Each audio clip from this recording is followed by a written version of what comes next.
अहो जरा बघून चला ना. सॉरी. एवढ्या घाईघाईत कुठे जाऊन राहिला? नशीब मीच होते म्हणून दुसरं कोणी असतं तर? हो ठीक आहे, लक्ष नव्हतं माझं. हा. आधीच डिस्टर्ब मी, शनायला बरं नाहीये म्हणून चाललोय काय काय. अहो का? काय झालं तिला? काही नाही, तिचा फोन आला होता, काय बोलत होती काही कळतच नव्हतं. असं काहीतरी करत होती. आय एम शुअर तिला खूप त्रास होत असणार, म्हणूनच बघायला चाललो होतो आणि चुकून धक्का लागला. सॉरी. अहो काही नाही. मग अशी अथर्व सांगत होता तिचा दात दुखतोय म्हणून. जरा सावकाश जा, इतकी घाई गडबड करू नका. कारण दात दुखतोय म्हणून कोणी मेल्याचं मला अजून तरी आठवत नाही. ठीक आहे, बघतो मी.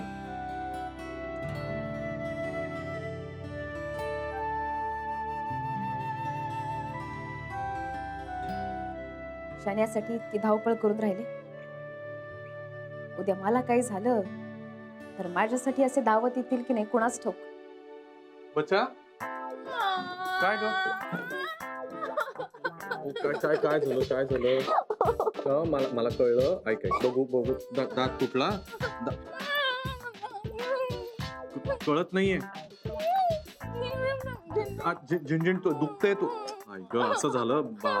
ओके एक काम कर बरं, तू जरा बस बरं शांत. ये बस जरा शांत. राधिका म्हणत होती ते बरोबरच होतं म्हणा.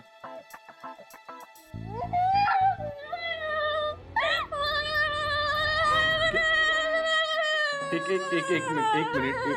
बच्चा मला काही कळत नाही, तू काय म्हणतेस? दुखतंय ना? हो ना.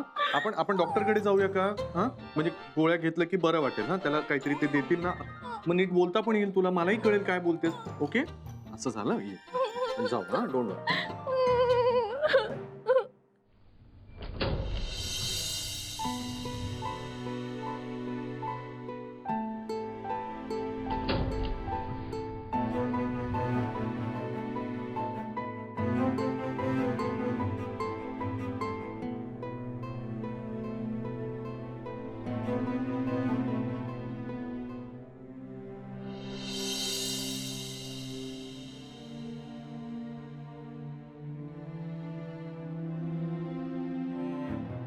अजूनही राधिकाला ते शनाया आणि गुरुनाथचा त्रास सहन करावा लागतोय आणि गुरु त्या लायकी नसलेल्या शनायासाठी मरमर करतो.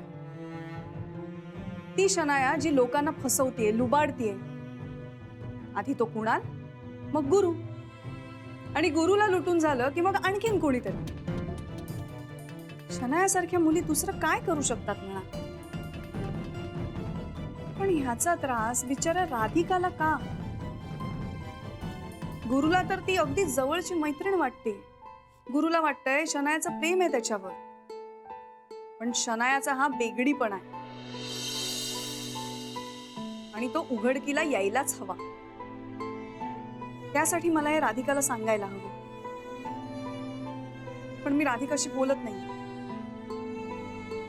तरीही हे सगळं राधिकाच्या कानावर जायला हवं, पण कसं? याबद्दल कुणाशी बोलू, कुणाला सांगू? राधिकाला सांगू का?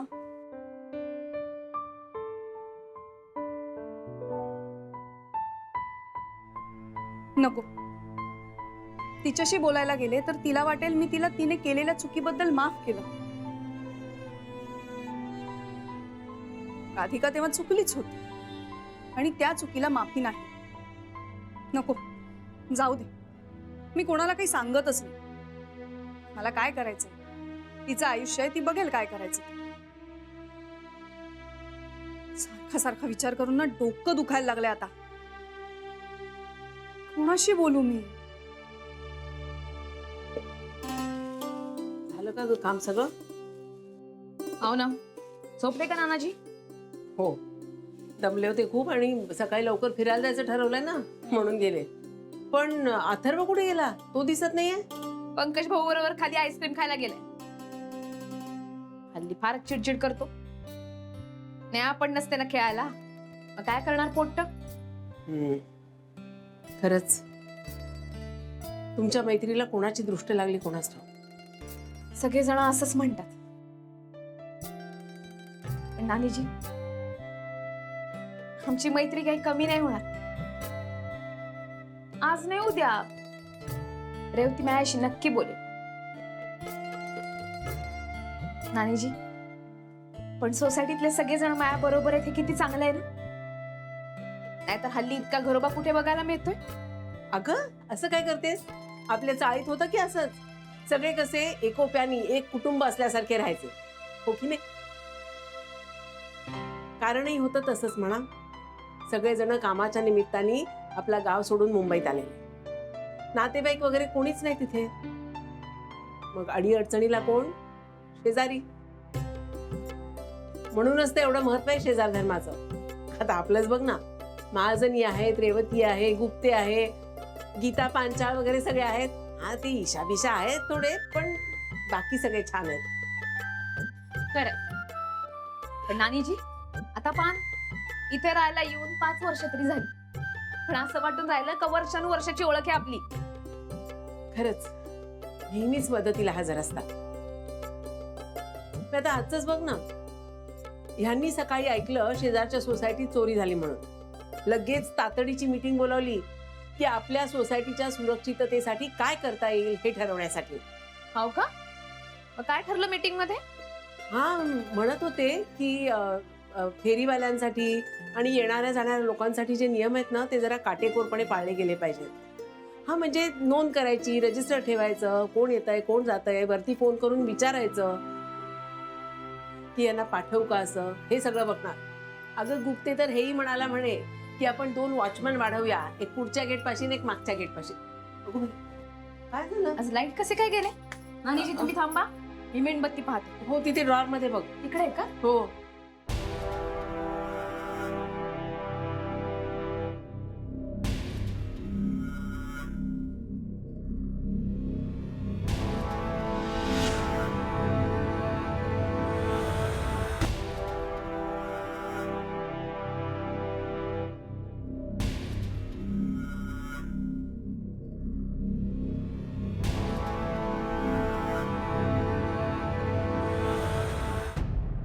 हो, बरं वाटतंय का? काय? बरं वाटतंय. Okay okay. शेकल्याने जरा फरक पडेल. Okay okay. सॉरी.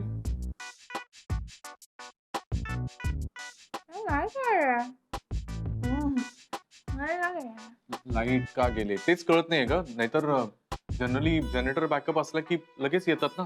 आज काय तेही गणलंय सगळंच. पण येतील थोड्या वेळात. तू कर ना काहीतरी. मला काय?